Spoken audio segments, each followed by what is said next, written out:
What on guys, Grant here, and welcome to a new Let's Play on PC Building Simulator. Now, as explained in the last episode, we have something we're going to do today. Now, last episode, we tested out the AMD Threadripper CPUs to see how they benchmark against the, I think it was the Radeon Vega 64, which is the equivalent of the I say 1080 Ti. But there ain't actually an AMD equivalent as of yet to the 2080 Ti, as I'm aware of, or if there is, it isn't in the game.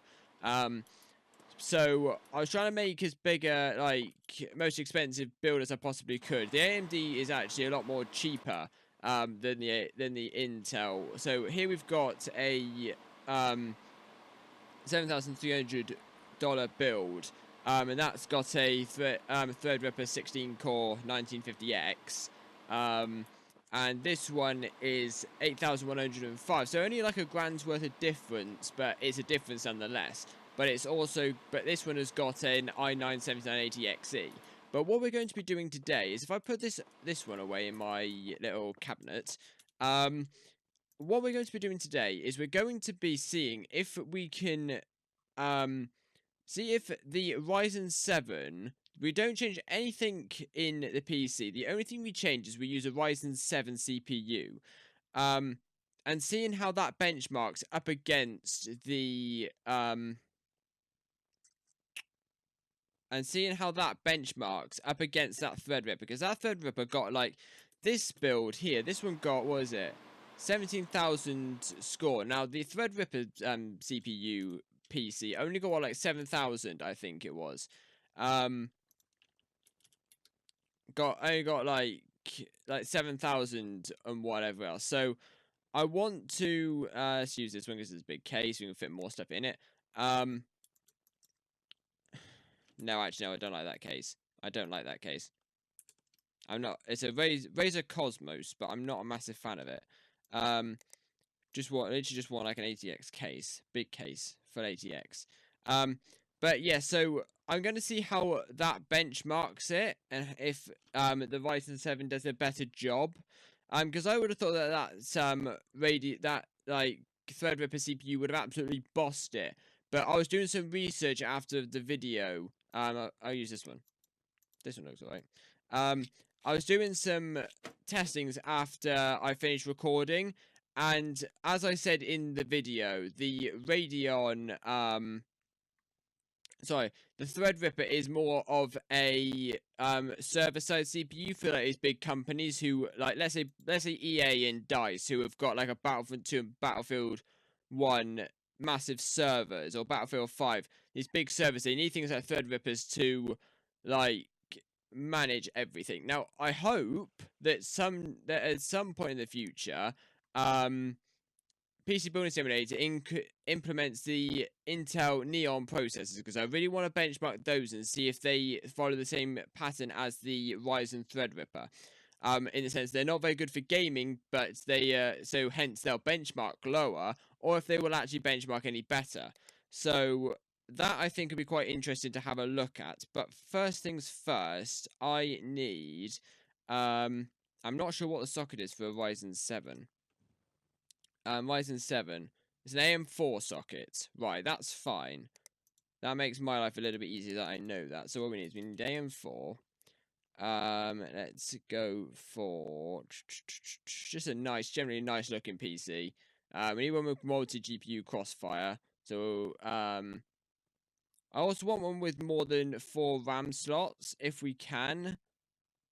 No, can we not? Have we not got that capacity? No, don't look like we do. Okay, so we'll get this one because it looks nice.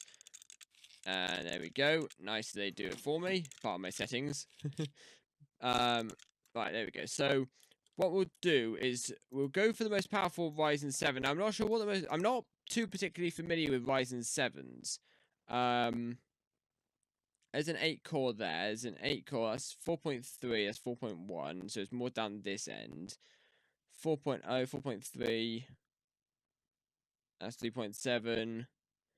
I think this is the best. The 2700X is the best one we can get. It's quite cheap as well, considering it's like, this is apparently from what I can see, this isn't the equivalent of an i7. This is more the equivalent of an i9, according to performance.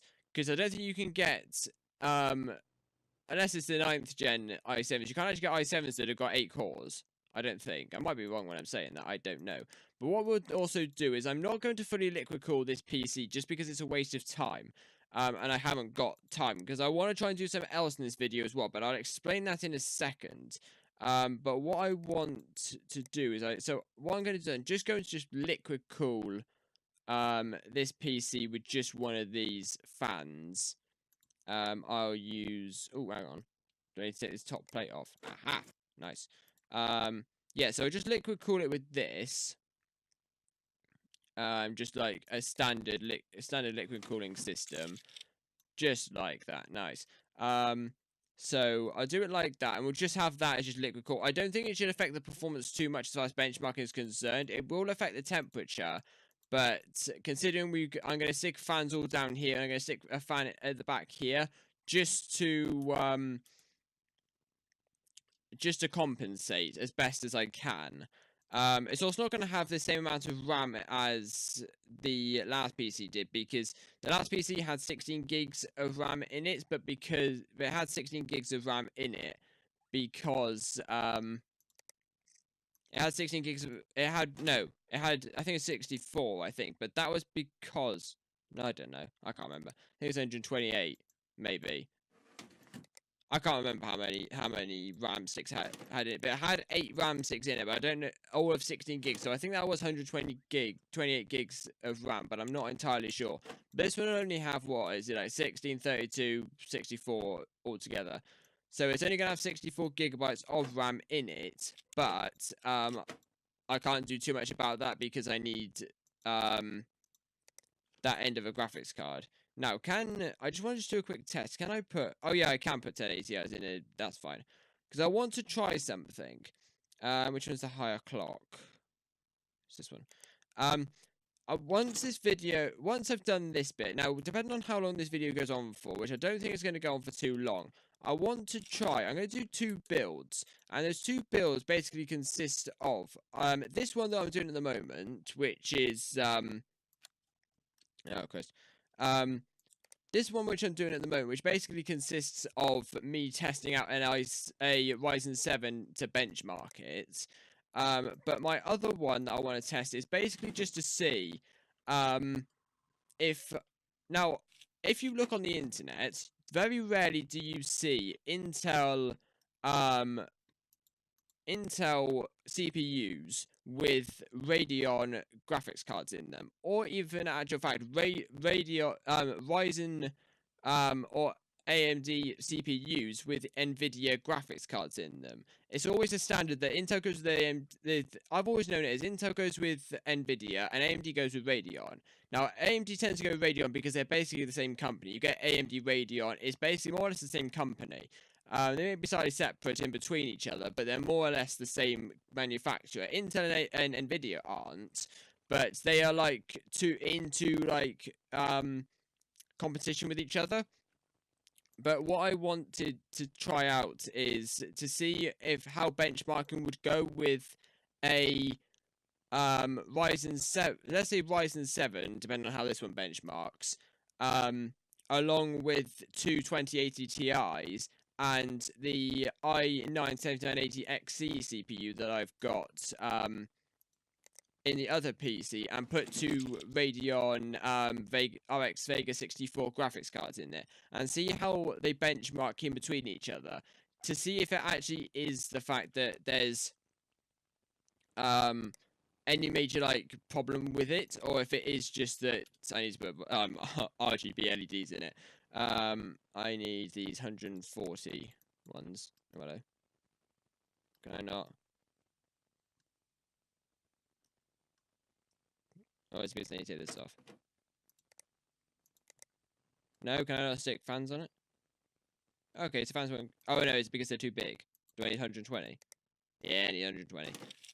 There we go. Yeah, so I wanted to see if I wanted just to see if it benchmarks any different, and if it actually matters whether you have Intel and AMD Intel and Radeon or AMD and Nvidia. I want to see if that actually makes any difference at all. Now, theoretically, it shouldn't. You might get a slightly better performance with like matching them up, but theoretically, it shouldn't make too much of a difference benchmarking wise. But I don't know. I've never tried it. I've only put one PC together before. I'm going to put an AMD PC together soon, I hope. But I've only ever put one PC together before, and that's my Intel and Nvidia system that I'm using at the moment. So I'm quite interested to see personally what the different what cables am I missing? Are we not? Please tell me we're not going through this again. Please. Can I not? Flipping heck. Right. I'm gonna go back. Right, I'll carry on this video in a second. I just want to go. I'm gonna need to go and sort this out because for some reason I'm using the wrong case somehow. So I'll be back once I've done. Christ alive. Alright guys, I'm back. Now, I'm just finishing off oh no, wrong one. I'm just finishing off sticking this PC together. What I'm basically doing at the moment, I'm just putting some different fans in. Just so I don't have the ones we're in got at the moment. Now the only thing that I've changed is I've put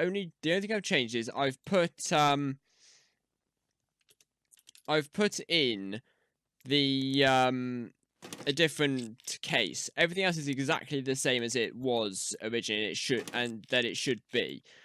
Still got the same Radeon 7 CPU. Still got the same still Ryzen 7 CPU. Same Radeon graphics cards and all that jazz. So everything should be exactly the same as it was originally.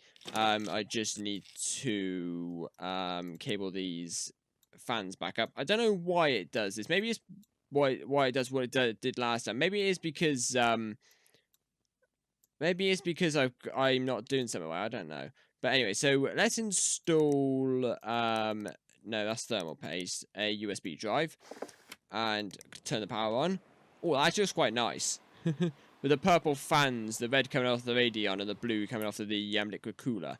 I think that actually looks quite nice. Let's turn that off. Now, when we go and compare Intel with... let me just set benchmarking go in a minute. Yeah, when I start... I'm going to have to do the difference between the two, the combination of Intel and Nvidia and AMD and Radeon in a different video, just because of how long I've been actually recording for. But what I'm going to do is I'm going to have both CPUs, both PCs. They're going to be liquid cooled. They're going to use this GamerStorm Newark 90 PC. They're going to be exactly the same in any which way possible that I can possibly find it. The only difference being in some bits maybe slightly different because they are it's the difference between Intel and AMD. And motherboards, etc. But I'm going to use the same water cooling loop with these graphics cards and all of this. The only difference is the graphics cards with the Radeon. Actually, no, I'm not going to. Actually, no. What is? I won't water cool the Radeon. I'll just water cool the CPU. So I just have a CPU water cooled. Okay, that's what I'm going to do. But it's that I'll get it all set up, and what we'll do is I'll set up both PCs. It'll only be a short mini video. I mean, if I forgot time, I'll do it at the end of this video, and I'll just set it as a separate little video. But what I'll do is I'll have both of them put up, and I'll just explain what I'm going to do, and then I'll set them both benchmarking. And I'm just interested to see how the myth, as it were, that you can't stick Radeon and Intel together and AMD and Nvidia together. The myth that you somehow can't do that because it doesn't work, or you get compatibility issues or whatnot. I mean, that's what I've always been told from people that I've been talking to about PCs and people I've been talking to about PCs and technicians and teachers and whatnot at school, that you can't put AMD and Nvidia together and vice versa. Oh, okay, right, so 11,746. Now, I didn't expect this to come up chunks with the i9 7980XE, but that's actually, so for some strange reason, that the Ryzen 7 8-core benchmarks better than the Threadripper, which is quite interesting. So that is the best. I think that's the best AMD CPU like build or PC build that you can get as of yet. Maybe a bit more RAM might boost it up a little bit. I'm not too sure though. Again, if I overclock the CPU and the graphics card, then yes, I would get a bit of a better result. But as of yet, both of them are on base clock. Both of them are base clock, so that's what I'm going to run it by. But that's the score of the AMD build. I'm not sure what I got for an i7-8700K with two 1080 Ti's. I'm not too sure. That was a previous video, so if you want to go see that, go have a look in the PC Building Simulator playlist. You'll be able to find it there. But yeah, I think that's pretty reasonable. I was sort of expecting it somewhere to be like 10 to 12, maybe 13,000 score. Because it's not going to come up trans with the i9 7980XE, because that thing is an absolute monster. But, I think actually SLI linked. I don't know. I don't think so. Anyway, but yeah, so that is about all we have time for in this Let's Play video here. I find that quite interesting, actually. The Threadripper, I mean, not so much interesting now, like shocking now, because after I've been doing a bit of research, but the Threadripper actually performs better than worse than a Ryzen 7. But anyway, so I hope you guys have enjoyed. If you did enjoy, don't forget to smash that like button, hit that subscribe button for more awesome gaming content. The specifications for this PC will be in the description down below, as always with all my other PC building simulator videos, unless I've forgotten one. If you've got any other suggestions for me to do inside a PC building simulator, leave them in the comment section below, or follow me on Twitter and tweet it at me and just basically say, could you do this in a PC building simulator video as a suggestion? I will be more than happy to do that, because I quite enjoy this game. Not because, like, I don't ever flap out with the career section, but more for, like, experimenting, you putting PCs together, without having to do it in real life and wasting, like, money buying materials that could potentially go wrong. So I'll be more than happy to try it. If you want me to try it for you and show you what it's like, then I'll be more than happy to do so. So I hope you guys have enjoyed, and I shall see you all later. Bye!